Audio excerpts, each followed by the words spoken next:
Good afternoon, students. JRPS Junior College, Naranagaon, online lecture, subject Agriculture Science and Technology, Standard 12. Students, in previous lecture, we have studied about groundnut crop in lesson number first, traditional crop. In today's lecture, we are going to start next crop is gram. ग्राम या crop मध्ये त्याला आपण मराठीमध्ये हरभरा असं म्हणतो, हिंदीमध्ये चणा असं म्हटलं जातं. आपल्या प्रत्येकाच्या घरी या ठिकाणी आपण चण्याची डाळ, चण्याचं पीठ हे आपल्या आहारामध्ये त्या ठिकाणी वापरत असतो. तर त्याची इन्फॉर्मेशन आपण घेऊया. ग्राम is the synonyms of हरभरा, बेंगाल ग्राम, चना, चिकपी. ग्रामला या ठिकाणी वेगवेगळी नावं आहेत. हरभरा, बेंगाल ग्राम, चना, चिकपी ही त्याची नावं आहेत. Botanical name of gram is Cicer arietina. Botanical name of gram is Cicer arietina. Botanical name या ठिकाणी पाठच करून ठेवायचं आहे. First letter is capital and other letters is small.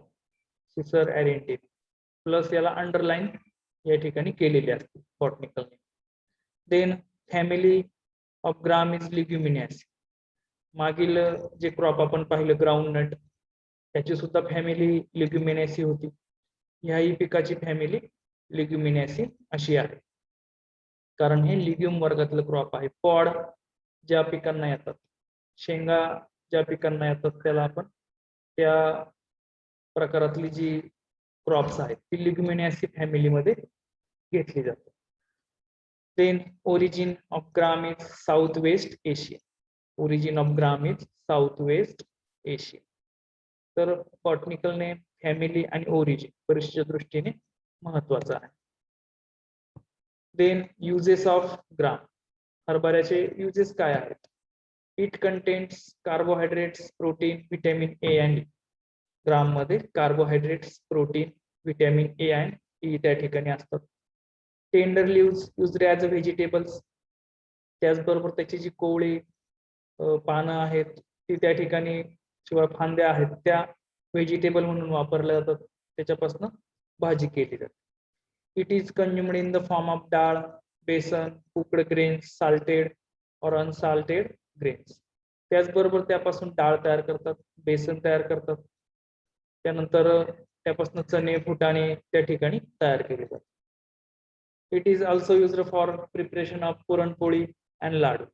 त्याचबरोबर पुरणपोळी आणि लाडू तयार करण्यासाठी ग्रामचा त्या ठिकाणी वापर होतो. Then malic acid and oxalic acids are collected from gram leaves have medicinal value for intestinal disorder. तर मेडिसिनल त्याच्या काही व्हॅल्यू आहेत. त्यामध्ये मॅलिक ऍसिड आणि ऑक्झॅलिक ऍसिड हे पानांवरती तयार होतं. जे त्या ठिकाणी हरभऱ्याचं जे झाड आहे त्याच्या पानांवरती मॅलिक ऍसिड आणि ऑक्झॅलिक ऍसिड तयार होतं आणि सकाळच्या वेळेस ते आपल्याला जास्त करून पाहायला मिळतं. त्याची पानं जर आपण खाल्ली, हरभऱ्याच्या झाडाची पानं जर आपण खाल्ली ती आपल्याला आंबट लागतात, कारण त्यामध्ये मॅलिक ऍसिड आणि ऑक्झॅलिक ऍसिड आहेत. त्याला आंब असं म्हटलं जातं. Then grain as well as husk are used as a horse feed. त्याचबरोबर त्याचे जे ग्रेन आहे, ग्रेनला त्या ठिकाणी grain as well as husk, त्याचं ग्रेन आणि त्याच्यावरचं जे टर्फल आहे are used as a horse feed.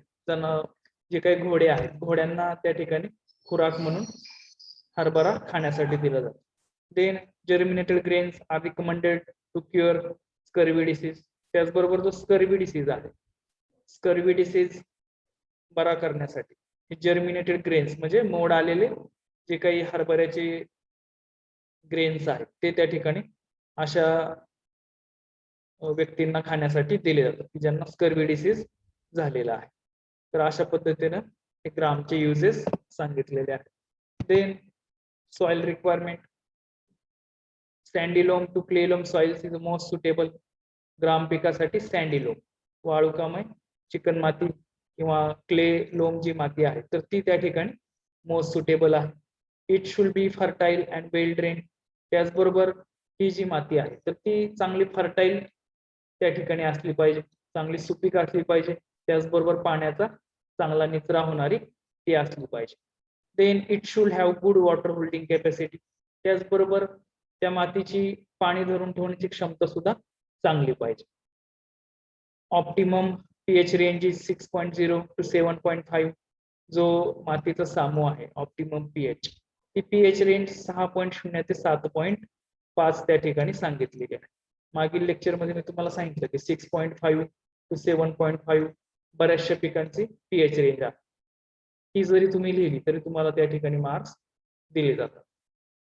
Then water logging, saline, alkaline conditions are harmful. त्याचबरोबर वॉटर लॉगिंग की ज्या जमिनीमध्ये पाणी साठून राहतं, सलाईन कंडिशन आहे, साल्ट अफेक्टेड जमीन आहे, अल्कली आहे, अशी जमीन त्या ठिकाणी या ग्राम पिकासाठी हार्मफुल मानली जाते. त्यानंतर next point is climate. It is a tropical crop. Gram हे जे पीक आहे तर ते काय आहे, ट्रॉपिकल क्रॉप आहे, उष्णकटिबंधीय पीक आहे. It requires dry and clear weather. या पिकाला कोरडं आणि स्वच्छ असं हवामान त्या ठिकाणी लागतं. Average temperature range is 25 to 30 degree Celsius. Average जे तापमान आहे ते 25 ते 30 डिग्री सेल्सिअस आवश्यक असतं. If temperature goes below 5 degree Celsius और above 30 degree Celsius it affects spot setting and good and seed development. तर टेम्परेचर जर 5 डिग्री सेल्सिअस पेक्षा खाली गेलं आणि 30 डिग्री सेल्सिअस पेक्षा जास्त झालं तर पॉड सेटिंग त्या ठिकाणी होत नाहीत, सीड डेव्हलपमेंटला त्या ठिकाणी अडचणी त्या ठिकाणी निर्माण होतात. Then rainfall requirement is 400 to 700 mm. जो काही रेनफॉल त्यासाठी आवश्यक आहे तो 400 ते 700 mm त्या ठिकाणी या पिकाला आवश्यक आहे. रेनफॉल या पिकाला कमी लागतो आणि कमी पाण्यामध्ये सुद्धा हे पीक चांगल्या पद्धतीने येत असतं. Cloudy वेदर्स and Frost is harmful.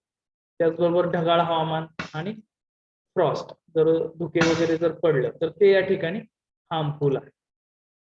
This is the climatic requirement of gram crop. Then preparatory tillage. Gram is a hardy crop. It can be grown on cloded or rough seed bed. ग्राम हे काय आहे, Hardy पीक आहे, अतिशय कठीण जमिनीच्या याच्यामध्ये सुद्धा ते पीक त्या चांगल्या पद्धतीने त्या ठिकाणी येऊ शकतं. It can be grown on clodded और रफ सीड बेड.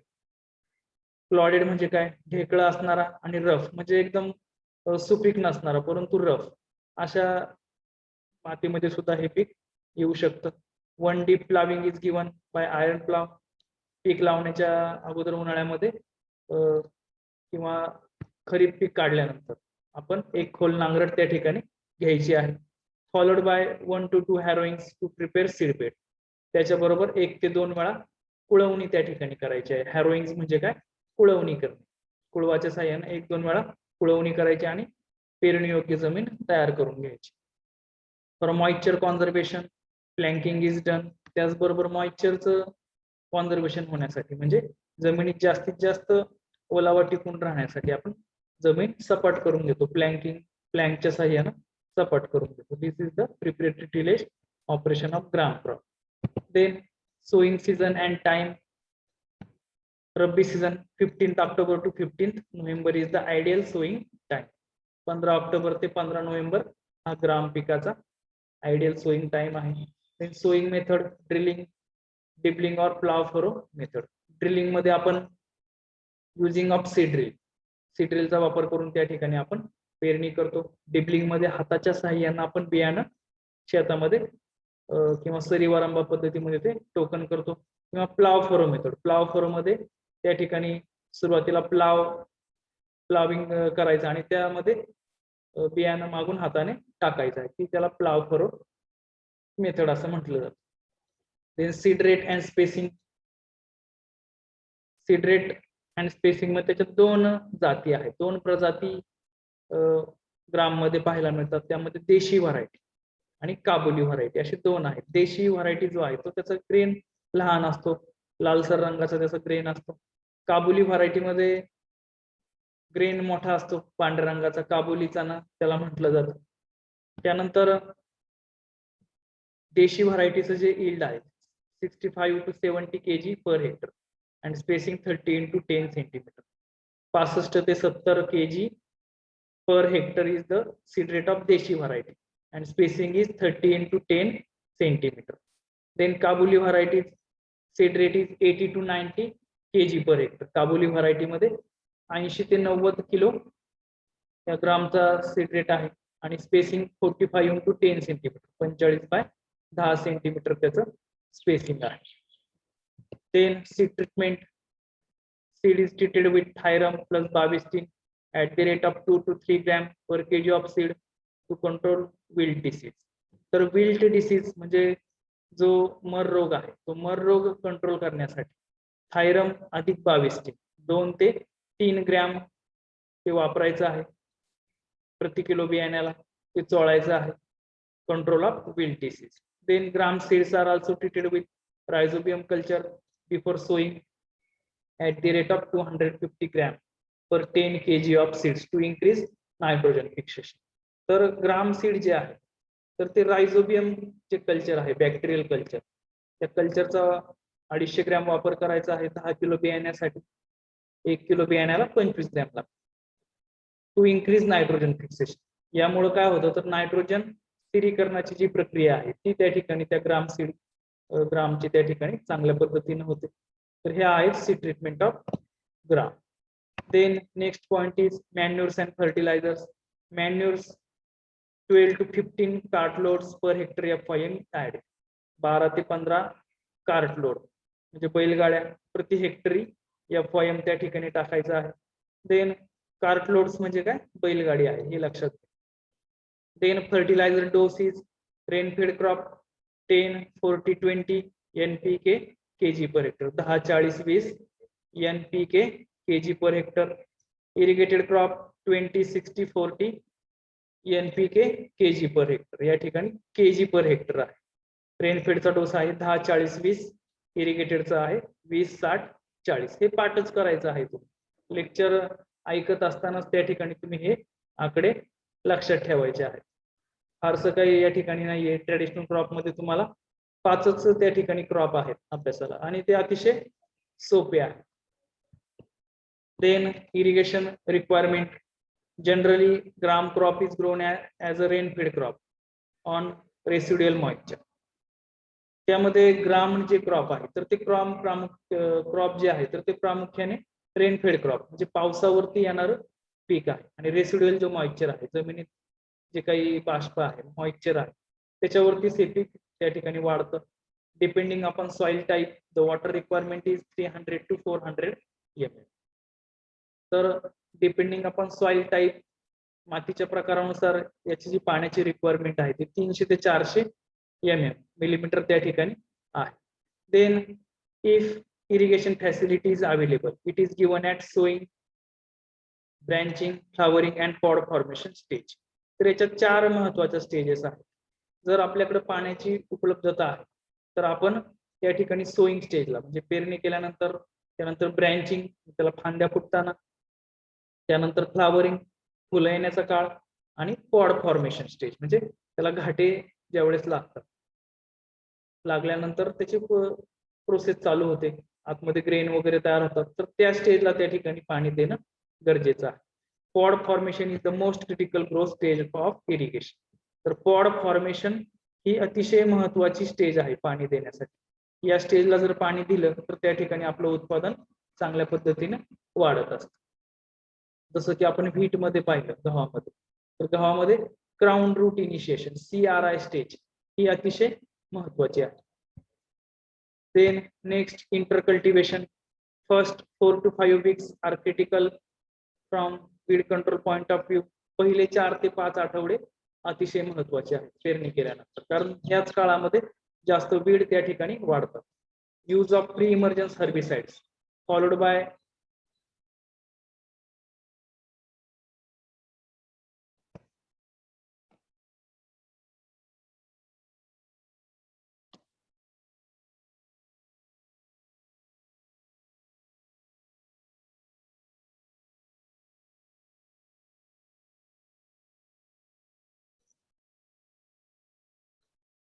तर त्यामध्ये खुरपणी जर आपल्याला करणं शक्य नसेल तर pre emergence herbicides followed by one hand weeding and one hoeing at 15 days interval is found to be effective for control of weeds.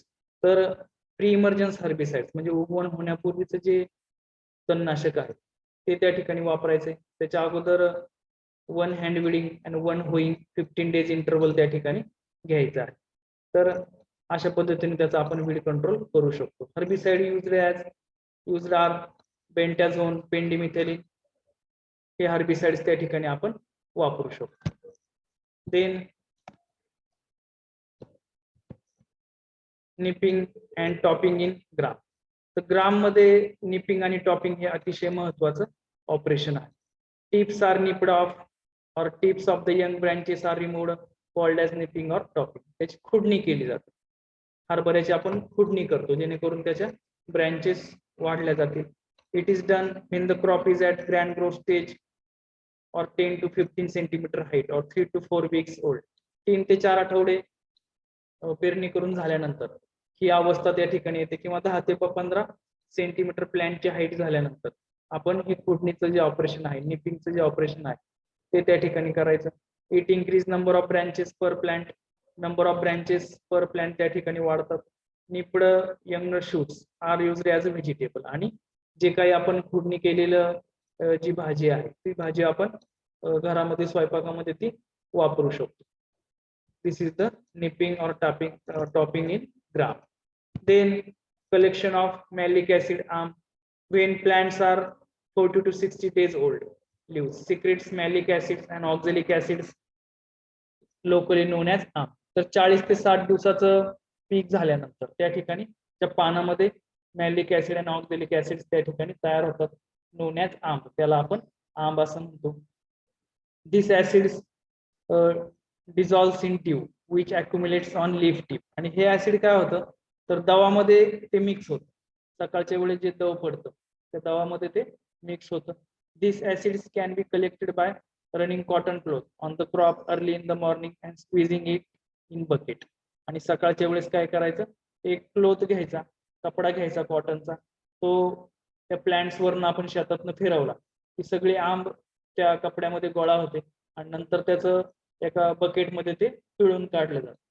It contains 90 to 90% malic acid, 5 to 10% oxalic acid. हे महत्वाचं आहे. तर 90 ते 95% त्याच्यामध्ये malic acid असतं आणि 5 ते 10% oxalic acid या ग्रामच्या लिव्ज मध्ये त्या ठिकाणी असतं. These acids believes to have medicinal value against intestinal disorder. आणि हे जे ऍसिड्स आहेत तर ते मेडिसिनल व्हॅल्यू आहे. त्यामध्ये इंटेस्टिनियल जे डिसऑर्डर आहेत, मानवी शरीरामध्ये जे काही डिसऑर्डर्स तयार होतात त्याचा वरती उपचार करण्यासाठी या ऍसिड्सचा वापर केला जातो. Near about 5 to 7 litre of malic acids can be collected from 1 hectare area of gram crop. तर एका हेक्टर ग्राम क्रॉप मधून 5 ते 7 लिटर त्या ठिकाणी आपण मॅलिक ऍसिड गोळा करू शकतो. तर या पद्धतीने आपण कलेक्शन ऑफ मॅलिक ऍसिड करायचा. Then crop rotation. Gram crop is rotated with cereals and vegetable crops in kharif season.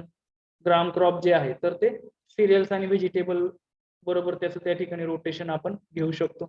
Intercropping. It is grown as a intercrop with wheat, rabi jowar, safflower, linseed and mustard. त्याचबरोबर intercropping आपण करू शकतो. त्यामध्ये गहू, रब्बी ज्वारी, safflower, linseed आणि mustard या पिकांबरोबर आपण त्या ठिकाणी इंटरक्रॉप करू शकतो. Then harvesting and yield. Gram crop matures in about 3.5 to 4 months after sowing. 3.5 ते 4 महिन्यामध्ये हे पीक काढणीस तयार होतं. At maturity leaves turns yellow and the plant dry. मॅच्युरिटीच्या वेळेस त्याची पानं पिवळी पडतात आणि सुकून जातात. Harvesting is done cutting the plant close to the ground level with sickle. Harvesting करताना ग्राउंड लेवलला आपण त्याचं कटिंग करू शकतो किंवा डायरेक्ट अपरूट करू शकतो. The plant are dried for 1 week under sun heat. त्यानंतर पूर्ण झाडं 1 आठवडाभर सुकू द्यायची आहेत सूर्यप्रकाशामध्ये. Threshing is done by threshing machine. आणि नंतर त्याचं थ्रेशिंग मशीनच्या साहाय्याने आपण करून घ्यायचा आहे आणि त्याचे ग्रेन सेपरेट करायचे आहे. Then yield of gram, rainfed crop 5 to 6 quintal per hectare येईल. जे पावसावरती अवलंबून असणारं जे पीक आहे, it is depend on rainfall. Yield is 5 to 6 quintal per hectare. Then irrigated crop, की ज्याला आपण इरिगेशन फॅसिलिटी अवेलेबल आहे अशा ठिकाणी 10 to 12 quintal per hectare yield, 10 ते 12 क्विंटल यील्ड त्याचं त्या ठिकाणी मिळते. Then next point is varieties. Chafa, Warangal, Vijay Vikas, Phule G1, Digvijay, Vishwas, Phule G5, BDN 93, N31, N59 ह्या काही ग्रामच्या व्हरायटीज आहेत. Then next point is pest of gram.